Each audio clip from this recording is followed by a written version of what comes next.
할렐루야. 오늘도 주님의 크신 은혜와 평강이 함께 하시는 복된 하루가 되시기를 간절히 축원합니다. 오늘 말씀의 제목은 인간의 나약함을 치유하시는 예수님입니다. 인간의 나약함을 치유하시는 예수님. 오늘 본문 말씀을 크게 세 부분으로 나눠보면 1절부터 13절까지는 변화산 사건, 예수님께서 영광스러운 모습으로 변형되신 이야기가 기록되어 있습니다. 또 14절부터 21절까지는 귀신 들린 아이를 고치시는 사건입니다. 또 22절부터 마지막 27절까지는 죽음과 부활에 대한 이야기, 그리고 성전세에 대한 내용이 기록되어 있습니다. 예수님께서 제자들과 함께 생활하시며 이제까지 많은 기적을 보이시고 또 가르침을 주셨는데, 어제 함께 나눈 마태복음 16장 말씀 이후 주님은 이제까지와는 다른 전혀 새로운 모습을 보이십니다. 먼저 주님은 죽음과 고난에 대해서 말씀하시기 시작하십니다. 마치 유언을 남기시듯 알 수 없는 이야기들을 계속하십니다. 이제 제자들은 예수님의 제자로서 자부심을 느끼기 시작했고 점점 예수님과도 가까워지는 것 같은데, 갑자기 십자가 이야기를 하시고 또 죽음과 부활에 관한 말씀을 하십니다. 고난과 죽음에 대한 이야기는 그렇다 치고 부활에 대한 말씀은 도무지 이해할 수가 없었습니다. 죽었다가 다시 살아나는 것, 그때까지만 해도 이 부활에 대한 개념이 전혀 없었기 때문입니다. 우리가 누군가와 관계를 맺을 때 내가 생각했던 것과는 다른 것을 발견하게 될 때 낯설음을 느끼고 또 거리감이 생기게 됩니다. 아마도 예수님의 제자들은 예수님께 이런 낯설음, 거리감을 느끼게 되었을 것입니다. 세상적인 가치관과 상식으로 이해할 수 없는 말씀들을 하셨기 때문입니다. 그럴 때 우리도 의심이 생길 수밖에 없고 주님 말씀 앞에서 고민하고 망설이게 됩니다. 왜냐하면 이것이 인간이 가진 한계성이기 때문입니다. 그러나 그 한계를 넘어서는 것이 믿음인 줄 믿습니다. 주님은 우리 상식을 넘어 또 우리의 지식과 또 경험과 지혜를 넘어 우리가 믿음의 단계로 들어가기를 원하십니다. 믿음이 있을 때 우리는 의심을 넘어 주님께서 주시는 신비를 경험하게 됩니다. 오늘 말씀을 함께 나눌 때 신비로 우리의 삶을 새롭게 하시는 예수님, 인간의 의심과 나약함과 절망을 모두 치유하시고 새로운 세계를 열어주시는 주님을 만나는 복된 시간이 되시기를 간절히 축원합니다. 첫 번째는 두려움을 치유하시는 예수님입니다. 두려움을 치유하시는 예수님. 사람은 누구나 경험해 본 것, 익숙한 것에 편안함을 느낍니다. 내가 알고 있는 것, 또 친분이 있는 관계, 내 능력을 동원할 수 있는 상황 속에서 자신감을 갖게 됩니다. 반면에 익숙하지 않은 것, 또 처음 경험해 보는 것, 그것이 아무리 좋은 것이라 할지라도 불안과 두려움을 느낄 수밖에 없습니다. 오늘 본문에서 예수님은 야고보와 또 베드로와 요한을 데리시고 따로 높은 산에 올라가셨습니다. 그곳에서 예수님은 잠시나마 천국에 대한 모습을 이 제자들에게 보여주셨습니다. 제자들은 예수님의 거룩한 모습, 얼굴이 해와 같이 빛나며 옷이 빛과 같이 휘어졌을 뿐만 아니라 구약을 대표하는 모세와 엘리야와 대화하는 모습을 보게 됩니다. 이 경험은 완전히 새로운 경험이었습니다. 예수님의 영광스러운 모습을 보고 베드로는 평소 그의 성격답게 가만히 있을 수가 없었습니다. 그래서 우리가 여기 있는 것이 좋사오니 만일 주께서 원하시면 내가 여기서 초막 셋을 짓되 하나는 주님을 위하여, 하나는 모세를 위하여, 하나는 엘리야를 위하여 하리이다. 그때 하나님의 음성이 들립니다. 이는 내 사랑하는 아들이요 내 기뻐하는 자니 너희는 그의 말을 들으라. 내 생각을 따라 뭔가 하는 것보다 중요한 것이 바로 주님의 음성을 듣는 것입니다. 베드로는 예수님을 위해 행동으로 뭔가 하려고 했지만 그것보다 주님이 누구신지를 알고 주님이 하시는 말씀을 듣는 것이 더 중요하다는 것입니다. 하나님의 음성을 듣고 제자들은 두려울 수밖에 없었습니다. 이 두려움은 두 가지 의미가 있었을 것입니다. 하나는 전혀 경험해 보지 못한 것에 대한 두려움, 그리고 또 하나는 하나님에 대한 경외의 두려움이었을 것입니다. 그러나 그때 주님은 그 제자들에게 손을 대시며 말씀하십니다. 일어나라, 두려워하지 말라. 일어나라, 두려워하지 말라. 제자들을 안심시키시고 함께 산에서 내려오십니다. 우리 주님은 우리를 혼자 내버려 두지 않으십니다. 언제나 우리와 함께 하십니다. 경험해 보지 못한 것, 깊은 영적인 세계 앞에서 두려움을 느낄 수도 있습니다. 익숙하지 않은 것들 때문에 더 앞으로 나가지 못하고 주저할 때도 있습니다. 그러나 우리 주님이 함께 하신 줄 믿습니다. 우리 삶에 손을 대시며 일어나라, 두려워하지 말라. 일어나라, 두려워하지 말라. 지금도 말씀하고 계신 줄로 믿습니다. 오늘도 두려움이 오히려 우리 삶 가운데 열정을 불러오며 두려움이 변하여 확신이 되는 복된 은혜가 넘쳐나시기를 간절히 축원합니다. 두 번째는 무력감을 치유하시는 예수님입니다. 무력감을 치유하시는 예수님. 예수님께서 산에서 내려오셨을 때 한 아버지가 달려와 주님께 간청합니다. 간질로 인해서 발작 증세를 보이는 자신의 아들을 고쳐달라는 것이었습니다. 이 아버지는 절박한 심정으로 자신의 아들을 예수님께 데려왔을 것입니다. 그러나 그때 처음 예수님이 계시지 않았기 때문에 예수님의 제자들에게 고쳐달라고 했습니다. 그러나 제자들은 아무것도 할 수가 없었습니다. 예수님은 이 이야기를 듣고 제자들을 책망하신 후에 이 아이를 고쳐주십니다. 이후에 제자들이 묻기를 우리는 어찌하여 쫓아내지 못하였나이까? 한탄하며 주님께 묻습니다. 이제까지 주님과 함께 다녔고 또 많은 능력을 보기도 했고 기적을 체험했습니다. 그런데 왜 그들은 아무것도 할 수 없었을까요? 그들은 자신의 무능력함을 보면서 무력감에 빠질 수밖에 없었습니다. 근데 이때 주님은 너희 믿음이 작은 까닭이라.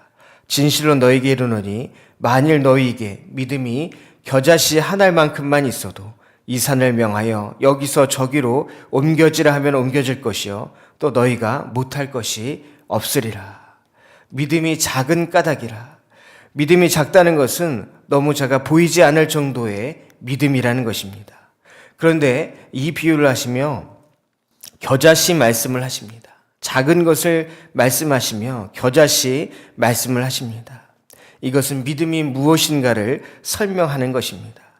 오늘 본문의 말씀은 믿음의 크기를 말씀하는 것이 아니라 그 믿음 안에 생명력이 있느냐 없느냐를 말씀하시고 있는 것입니다. 생명력. 겨자씨는 작지만 그 안에 생명력이 있습니다.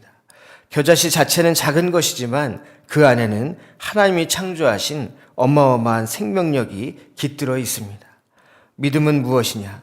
바로 내 안에 계신 하나님의 생명력, 하나님의 능력을 바라보는 것이 믿음이라는 것입니다.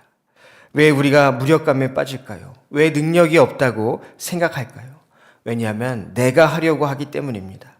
제자들이 아무 능력도 보이지 못한 것은 그들이 주님의 이름으로 하나님의 능력을 구하며 기도한 것이 아니라 자신들의 능력으로 어떻게든 해보려고 했기 때문입니다.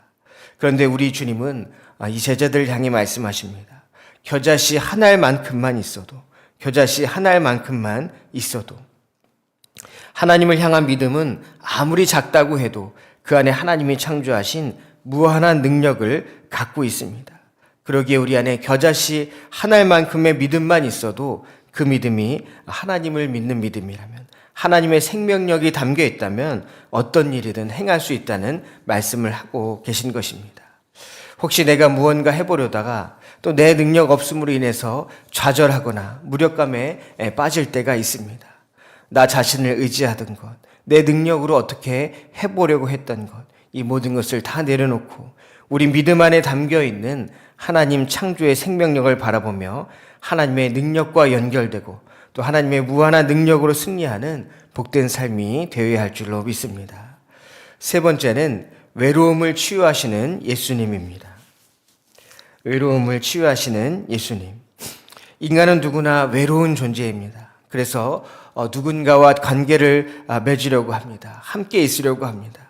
우리는 이웃과 어떻게 관계를 맺고 또 하나님과 어떤 관계를 맺으며 살아가야 할까요? 오늘 본문 말씀은 예수님께서 성전세를 내신 사건을 소개하며 그것을 설명하고 있습니다. 예수님께서 가버나움에 이르실 때 성전세를 걷는 사람들이 예수님께 반세겔을 내라고 합니다. 하지만 예수님께는 당장 이 성전세를 낼 반세겔이 없었습니다. 그럼에도 불구하고 예수님은 그것을 내겠다고 말씀하십니다. 그리고는 베드로로 하여금 고기를 잡으라고 하신 뒤에 그 고기 입 안에 한 세겔을 갖고 예수님과 또 베드로의 성전세를 내도록 하십니다. 왜 예수님께서는 이러한 초자연적인 일을 통해서까지 성전세를 내셨을까요? 그 이유는 분쟁을 피하고 겸손함으로 이웃과 지내기 위한 뜻이 담겨져 있습니다. 우리는 때때로 관계를 맺을 때 한없이 겸손해져야 할 때가 있습니다.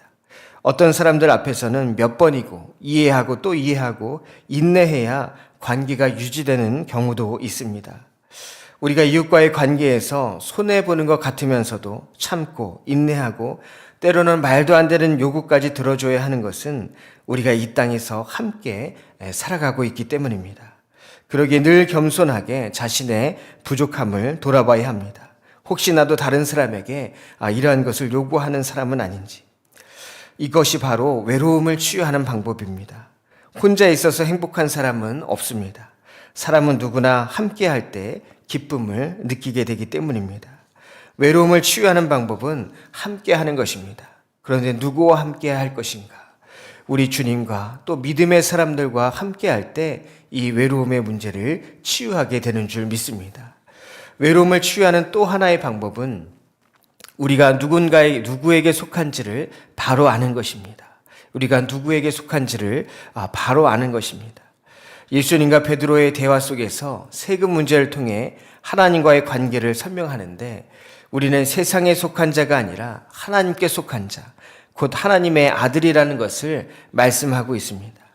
인간의 외로움을 치유하는 근본적인 방법은 바로 우리가 누구인지를 아는 것입니다. 누구에게 속한 자인가? 우리는 다른 세상에 속한 것이 아니라 바로 하나님께 속한 하나님의 자녀인 줄 믿습니다. 그러기에 외로울 이유가 없습니다.